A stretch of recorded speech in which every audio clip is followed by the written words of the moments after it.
Assalamualaikum warahmatullahi wabarakatuh. Selamat pagi, selamat siang, dan selamat malam para siswa Bapak yang Bapak cintai dan Bapak banggakan.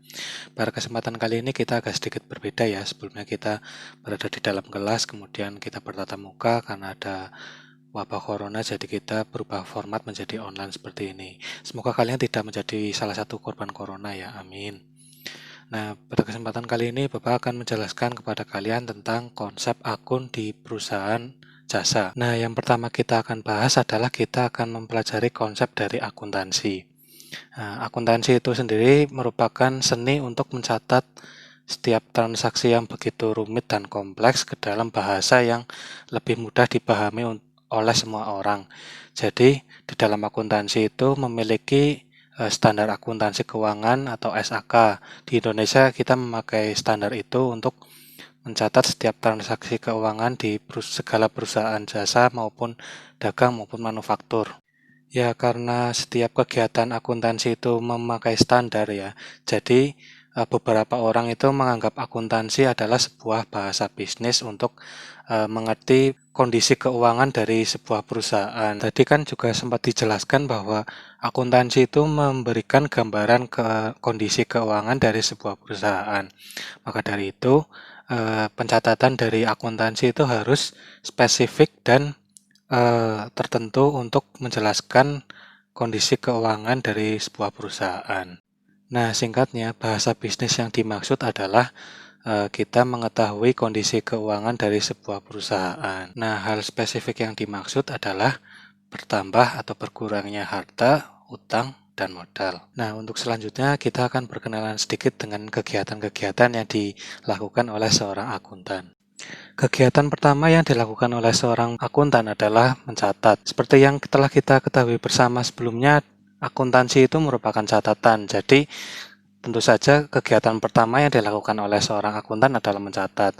Namun, karena akuntansi menggunakan sebuah standar, eh, catatan tersebut tidak sembarangan dicatat ya, tetapi disampaikan menggunakan bahasa yang singkat, padat, dan jelas. Kegiatan selanjutnya adalah kegiatan mengelompokkan.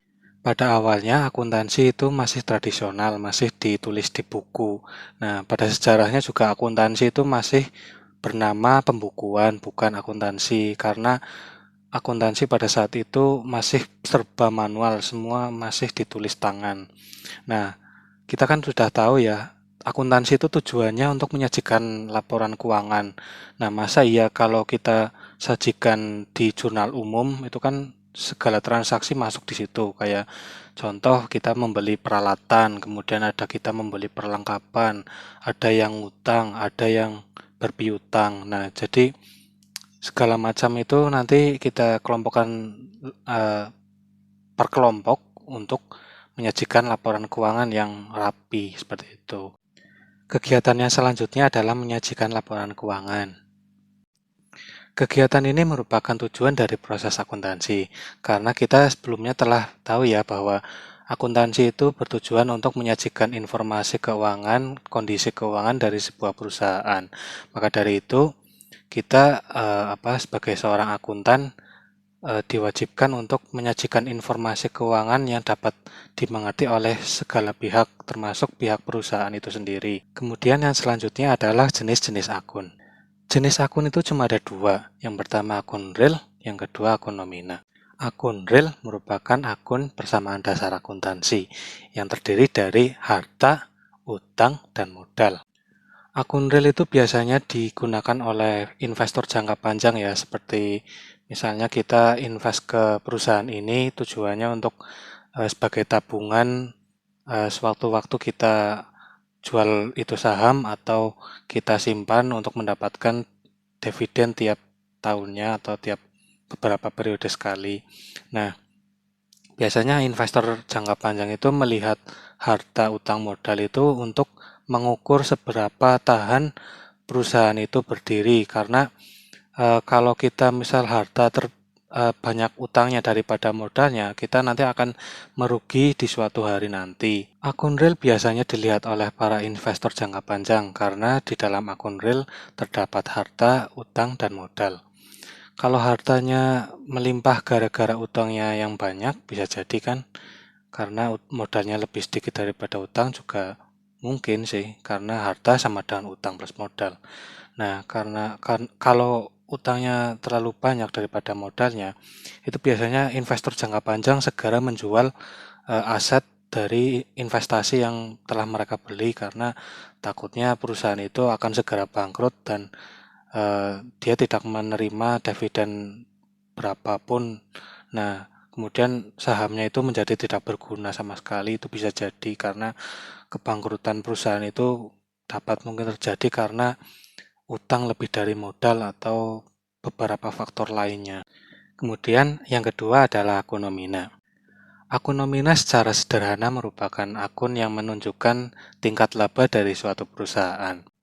Akun nomina secara sederhana adalah akun yang mengukur tingkat laba dari suatu perusahaan. Di dalam akun nomina terdapat akun pendapatan dan akun biaya. Nah, karena akun nomina itu mengukur tingkat laba dari suatu perusahaan, maka para investor jangka pendek itu menggunakan akun-akun ini untuk mengukur seberapa prospek investasi yang mereka tanam itu kembali modal kepada mereka itu bagaimana, itu diukur dari tingkat laba yang dihasilkan oleh suatu perusahaan. Nah, apabila perusahaannya itu banyak ruginya daripada untungnya, ya tentu saja para investor tidak banyak yang menginvestasikan sebagian hartanya ke perusahaan itu ya, tapi lebih ke perusahaan lain yang lebih profitable. Nah, akun nomina juga biasanya dilihat oleh para investor bank ya, kayak bank itu memberikan pinjaman. Nah, itu biasanya bank melihat tingkat laba yang dihasilkan oleh suatu perusahaan. Nah, apabila perusahaan itu labanya stabil atau mungkin labanya tinggi, kemudian dapat mengangsur utang yang diajukan, itu mungkin saja bank akan memberikan pinjaman itu ke perusahaan tersebut. Tapi jangan salah, bank biasanya itu selain melihat laba, bank biasanya melihat rasio antara utang dan kas yang dimiliki oleh suatu perusahaan. Jadi bank itu banyak pertimbangan lah, nggak cuma lihat laba, tapi lihat keseluruhan dari laporan akuntansi yang diserahkan oleh perusahaan itu. Nah, tanpa panjang lebar lagi, kita akan menuju ke macam-macam akun. Akun yang pertama adalah akun harta. Harta itu ada dua jenis. Yang pertama harta lancar, kemudian yang kedua harta tetap. Harta lancar itu harta yang bisa berkurang, bisa hilang, bisa berpindah tangan. Nah, contohnya itu kayak uang, kemudian piutang, kemudian ada perlengkapan. Piutang bisa hilang itu karena kita lupa ya, kita punya mereka ngutang ke kita itu siapa aja itu lupa. Kemudian yang perlengkapan itu barang habis pakai, kayak kita beli sabun, beli apa namanya, pensil, kemudian ada beli hal yang bisa habis lah pokoknya. Nah, sedangkan harta tetap itu harta yang susah berpindah tangan, susah hilang, susah habis ya, karena pada dasarnya alat itu tidak bisa dihabiskan.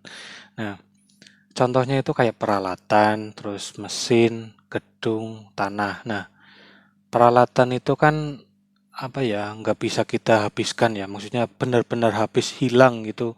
Misalnya kita pakai meja, meja kita pakai setiap hari, terus lama-lama hilang itu nggak mungkin. Paling cuma lecet, cuma rusak sedikit, rapuh, dan sebagainya. Kemudian akun yang selanjutnya adalah akun kewajiban. Kewajiban itu sama dengan utang sebenarnya. Nah, itu cuma dibagi menjadi dua, jangka pendek dan jangka panjang. Jangka pendek itu kisaran 3 tahun ya. 3 tahun ke bawah itu jangka pendek. Tapi kalau udah 5 tahun ke atas itu jangka panjang. Seperti contoh ya, kita punya utang ke A itu dalam jangka waktu 3 bulan kita harus menyetorkan utang itu atau melunasi utang itu. Nah, sedangkan utang jangka panjang itu biasanya ada cicilan-cicilannya seperti itu. Kayak bank kan utang ke bank kan biasanya kita membayar cicilan tiap bulan, kemudian ada bunganya juga. Nah, itu termasuk utang jangka panjang. Di samping itu juga utang itu biasanya dicicil selama 1 tahun atau beberapa tahun gitu. Kemudian selanjutnya adalah akun modal. Akun modal itu cuma ada dua. Yang pertama akun modal, kemudian yang kedua adalah private. Private itu jumlah uang yang diambil atau barang yang diambil dari perusahaan untuk kepentingan pribadi si pemilik. Jadi misal kita Tuan A mengambil uang di akun bank perusahaan, nah itu namanya private. Ya, kemudian selanjutnya adalah akun pendapatan. Pendapatan itu cuma ada dua sih sebenarnya, pendapatan yang berasal dari usaha yang kita jalankan dan pendapatan yang di luar usaha seperti itu. Ya, selanjutnya adalah akun biaya. Akun beban itu untuk menjelaskan pengeluaran yang kita keluarkan sebagai bentuk dari operasional kegiatan yang dilakukan perusahaan. Nah, kemudian kita akan belajar tentang pemberian kode pada akun. Pemberian kode sebenarnya untuk mempermudah para akuntan tradisional untuk memindahkan akun-akun yang berasal dari jurnal umum ke buku besar, kemudian dilanjutkan ke neraca, kemudian akan diteruskan ke tahap berikutnya. Nah, pemberian kode ini tidak sembarangan loh. Biasanya itu akuntan itu menggunakan kode angka. Jadi untuk misal harta itu 1, kemudian kewajiban itu 2, maksudnya utang, kemudian modal adalah angka 3, kemudian 4 adalah pendapatan, kemudian 5 adalah beban. Jadi secara mudahnya itu kode untuk menandai bahwa akun tersebut sudah dipindahkan ke buku besar. Ya, jadi ingat lagi ya, 1 harta, 2 utang, 3 modal, 4 pendapatan, 5 beban. Ya, pada akhirnya kita berada di kesimpulan ya. Kesimpulan pembelajaran kali ini adalah akuntansi yang pertama harus praktis dan efisien. Yang kedua, akuntansi merupakan catatan. Kemudian yang ketiga adalah akuntansi melalui proses. Kemudian akuntansi membutuhkan kode untuk mencegah multi input. Nah, seperti itu. Pemberian kode yang harus kalian ingat adalah untuk yang 1 harta, 2 utang, 3 modal, 4 pendapatan, 5 beban. Nah, untuk pembelajaran selanjutnya kita akan belajar tentang cara menginput ke jurnal umum. Demikian materi yang dapat saya sampaikan, kurang lebihnya mohon maaf. Wassalamualaikum warahmatullahi wabarakatuh.